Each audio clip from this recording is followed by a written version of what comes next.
বিশ্ব রক্তদাতা দিবসে মল্লারপুরে রক্তদানে এগিয়ে মহিলারা। আজ অর্থাৎ 14 জুন বিশ্ব রক্তদাতা দিবস। আর সেই রক্তদাতা দিবস উপলক্ষে আজ বীরভূমের ময়ূরেশ্বর 1 নম্বর ব্লকের অন্তর্গত মল্লারপুর নৌসভা দীক্ষা ভবনে একটি রক্তদান শিবিরের আয়োজন করা হয়। আর সেখানেই আজ মোট 19 জন রক্তদাতা স্বেচ্ছায় রক্তদান করলেন। বিভিন্ন জায়গার বিভিন্ন প্রান্ত থেকে এসে মহিলা ও পুরুষ উভয়ই স্বেচ্ছায় রক্তদান করেছেন। আজকের এই কর্মসূচিতে উপস্থিত ছিলেন রামপুরহাট মেডিকেল কলেজের এমএসবিপি, ময়ূরেশ্বর 1 নম্বর বিএমওএইচ, ময়ূরেশ্বর 1 নম্বর বিডিও, এছাড়াও রামপুরহাট ব্লাড ব্যাংকের কর্তারা সহ মল্লারপুর নৌসভার একাধিক কার্যকর্তারা। রক্ত দিয়ে তো ভালো লেগেছে অবশ্যই। রক্ত দেওয়ার আগে খুব ভয় লাগছিল, তারপরে রক্তটা দেওয়ার পরে এখন আর কোনো ভয় নেই। রক্ত দেওয়া তো অবশ্যই ভালো, রক্তদান তো জীবন দানের সমান। লাইফে ফার্স্ট টাইম করলাম, নতুন এক্সপিরিয়েন্স গেন তো হলোই, তার সঙ্গে নিজেকে এতটাই ভালো লাগছে, কোনো কিছু একটা ডোনেট করলে যেটা শান্তি, আমরা কোনো মানুষকে কিছু দিই, কোনো অসহায় ব্যক্তিকে যখন কোনো কিছু দান করি তখন যতটা শান্তি পাই, সেরকম শান্তি অনুভব হলো। নিজেকে আজ নতুন রকমভাবে আবিষ্কার করলাম যে আমিও কোনো কিছু করতে পেরেছি, যেটা কোনো মানুষের হয়তো কাজে লাগবে, যে দুর্বিষহ সময়ে ব্লাড পাওয়া যায় না। আমি নিজেও ভুগেছি ব্লাডের ক্রাইসিসে, সেই ক্ষেত্রে আমার ব্লাডটা যদি কারো কাজে লাগে নিজেকে ভালো করে। প্রথম একটু ভয় লাগছিল, তারপর শুরু হয়ে যাওয়ার পর আর কিছু মনে হয় না। কিন্নাহার থেকে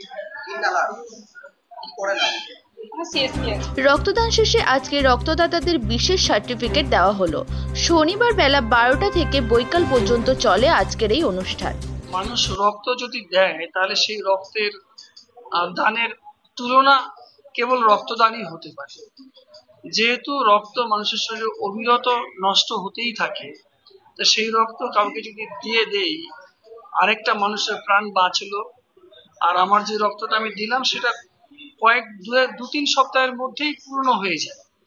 সুতরাং যে জিনিসটি পূর্ণতা পায় খুব তাড়াতাড়ি এবং দেওয়া সম্ভব, সেই ক্ষেত্রে আমাদের কার্পণ্য করার কিছু নেই। মানুষের প্রাণ বাঁচাবো, মানুষকে সাহায্য করব, সামাজিকভাবে আমি মানুষের পাশে থাকলাম, এই কয়েকটি তথ্য মাথায় রেখে আমরা রক্ত দিতে আসতেই পারি, দেওয়া উচিত। রক্ত আমাদের 19 জন দিল, তার মধ্যে অনেকেই আমাদের মহিলারা, যারা প্রথমবার আমাদের এখানে রক্ত দিল, এবং এখানে যে 19 জনের মধ্যে 11 জনই মহিলা, এবং তারা সবই প্রথমবার। কোন কোন এলাকা থেকে আমাদের এখানে এসেছিল, আমাদের যেমন ময়ূরেশ্বর, রামপুরহাট 1, সেই সঙ্গে ইলামবাজার থেকেও এসেছিল। রক্তদানের পাশাপাশি আমরা আমাদের এখানে একটা পার্শ্ববর্তী একটা আমাদের আদিবাসী গ্রাম আছে মেটেলডাঙ্গা, যে গ্রামটাকে আমরা 2000 সালে অধিগ্রহণ করেছিলাম। সেখানে তাদের পড়াশোনার জন্য তারা আমাদের এখানে একটা ফ্রি কোচিং আমাদের চলে তারপর থেকেই। তো তাদেরকে আমাদের এই বছর আমাদের 6 জন মাধ্যমিক পাস করেছে এবং 2 জন উচ্চ মাধ্যমিক, তাদেরকেও আমাদের এখানে সংবর্ধনা করা হলো। জড়িত অন্য অর্গান কমপ্লিকেশনগুলো তাহলে এটা একটা